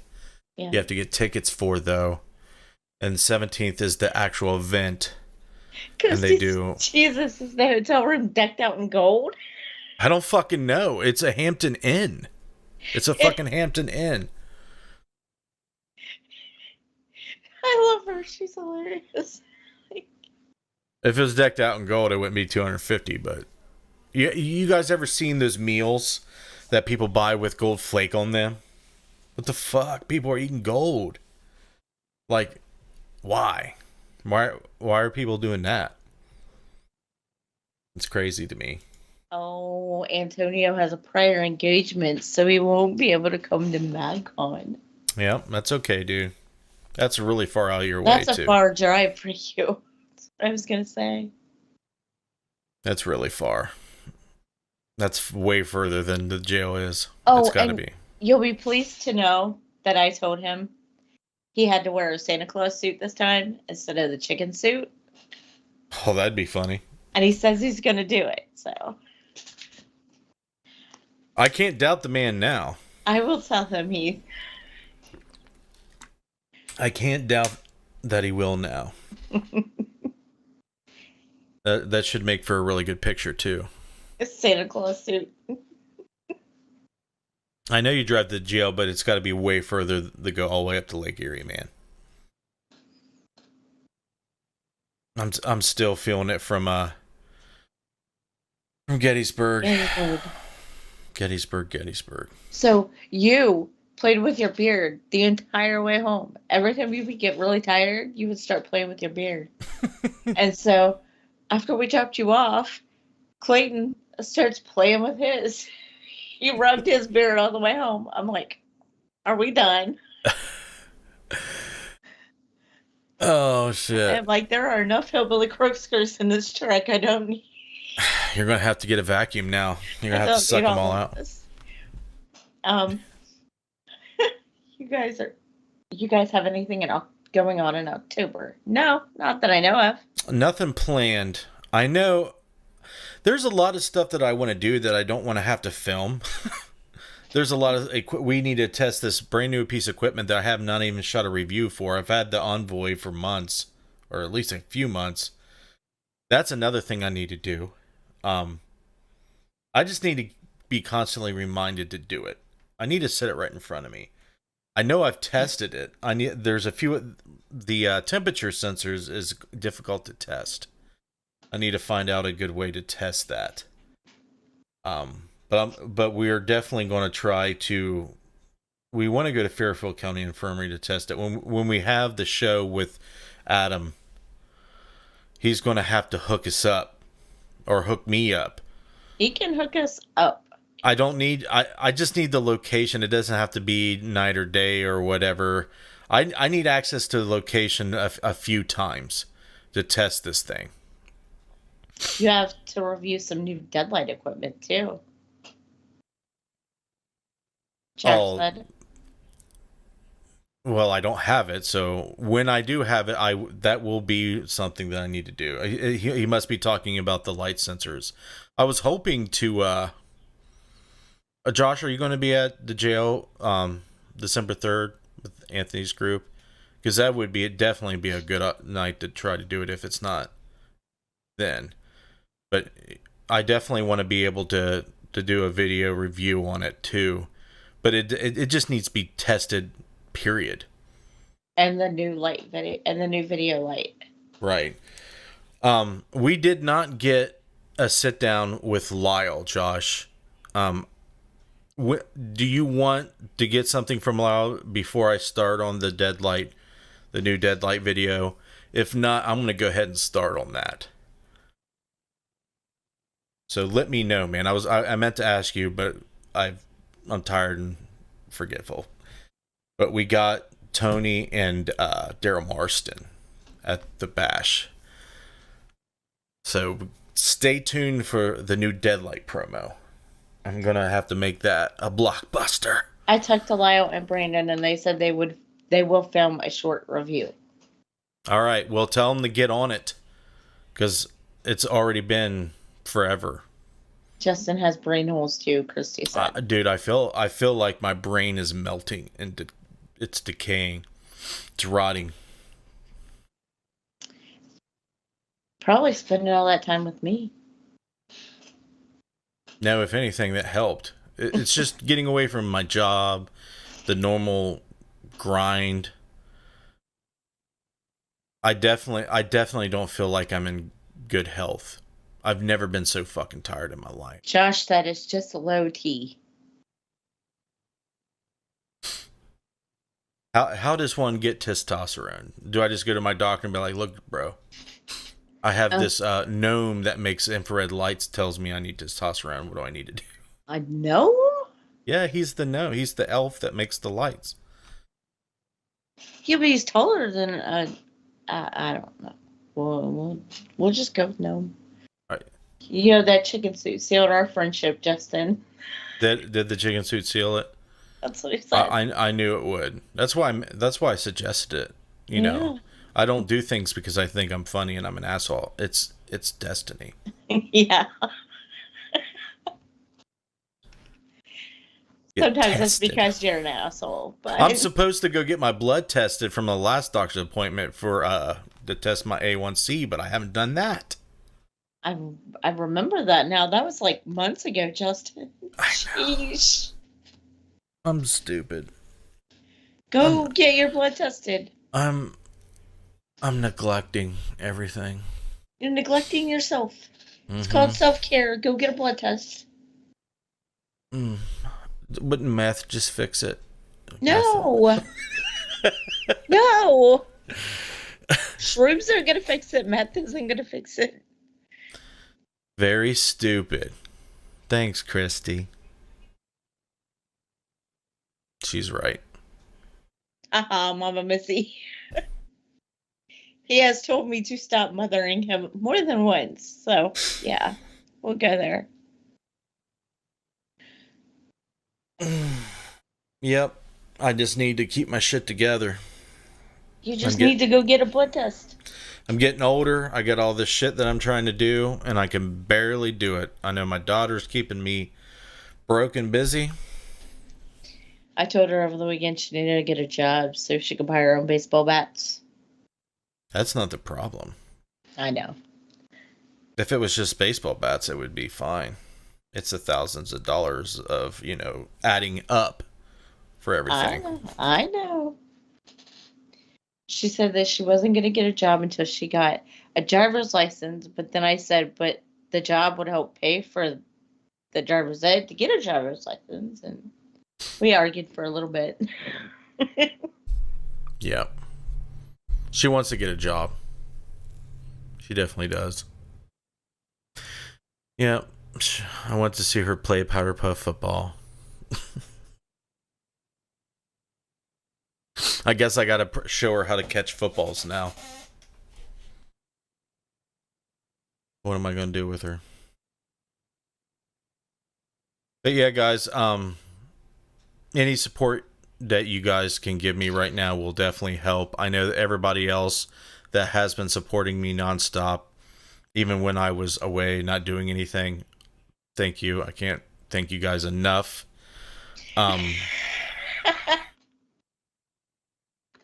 Antonio said, I can't believe I bought her female stuff.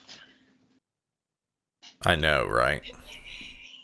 You did it to yourself. I did. He could have told me no. If you guys feel so willing, there's a link I put on there that you can donate on the show. You can check out our Patreon. That would be another way to help us out. And you can check out our website. I know that... What? Oh, I just need to crop my video because my green screen. But our social media is Facebook, Instagram, Twitter. We're on YouTube, obviously.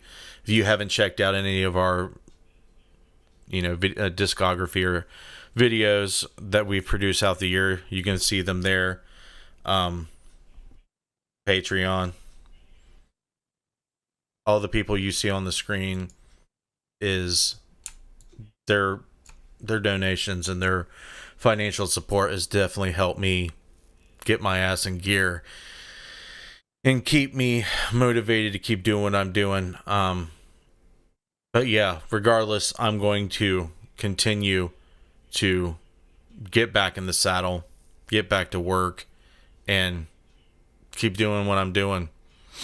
I know over the as time goes on, I'm getting less interested in putting so much money, time, and effort into the entertainment part of it. I know you guys like the documentaries and videos, but I am way more interested in the science and the research end of things. I like being a tech consultant and helping people figure out the tech issues that arrive when it comes to the paranormal research end of things. I love helping people figure out, affordable things to do. Did you take your headphones out, Missy? I did. I can hear my own voice now. So it was so distracting. It was like echoing.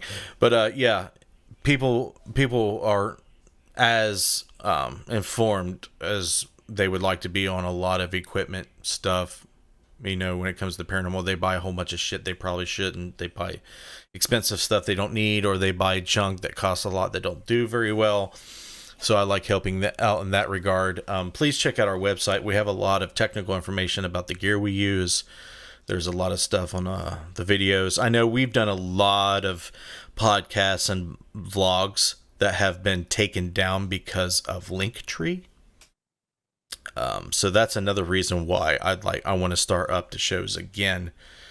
And I'm not going anywhere, guys. You might have to wait a little while, but once the daughter goes to college and I have a lot more free time, things will be going back up. I do need to write a book eventually, and that'll happen too. But right now, I'm just trying to keep my head above water. Perfect backdrop. Green screen. I don't know. Thanks, Heath, for stopping by, buddy. Thanks for everything. He said for just pennies a day, you could help Justin Brown. Pennies a day. Who said that? Heath. Heath. For pennies a day. Oh my God, those commercials. Pennies a day. You can save a life. And then I think it was Sam said you should have asked Vanessa what's up with you, Justin. Who said what's up with me? Someone said you should have asked Vanessa what's up with you, Justin. Oh no, I don't have people come on the show so they can give me readings. No, my sole purpose was to have her come on to, talk about herself and promote herself. I pretty much know what's wrong with me. I don't need to walk around and act mystified about it. You got Jack brain said, holes? Do I have what? Brain holes? No. I have attention deficit disorder. But I have found ways to deal with it and function with it. I was going to read Jack's comment. He said he was on Discovery Plus and it sucked. I bet it did. I bet it did. Yeah, if all the people that spent time trying to get on TV, if they spend all that time and energy trying to actually do paranormal research, we may know more. At least we would be able to clean out all the garbage and see a little clearer. But that's not happening. Antonio said, let's do an experiment at the jail and film it. And then he said, perfect backdrop there.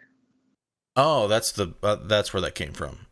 Yeah, we're definitely going to, I'm sure Missy's going to bring the envoy and we'll definitely mess with that. You have the envoy. Yeah. Yeah. But so, we'll bring it. Yeah. Yeah, we'll bring it. I may still have it. I may not. I don't know. I may get done with the review and you may have it to play with before then. I don't know. He said correct. I was on Conjuring Kesha and she don't have a clue. So Jack, next week we have Adam Kennemore, right? Mm-hmm. So Adam loves that show, doesn't he? Oh, yeah. Yeah. So you need to tune in next Wednesday to hear Adam just completely take a shit on that show. He's like, why did they give her that show? What are they doing? So maybe you can let Adam know some things about it that he likes to know. What was completely funny about it is that he was on Facebook dogging the show and Rebecca was on TikTok hyping it up. So Are you joking? no. I'll have to go back and find her TikTok and send it to you. What? I hope I do get them both on the call. Right. That'll be a hoot. He said he was on episode 2 of Conjuring Kesha. Forgive me if I don't watch it, Jack. I'd rather just talk to you on the internet. I'd rather have you on the show than watch that. I'm sorry. As soon as I hear about a new paranormal show, and I look at the trailer or whatever, I'm like, oh no.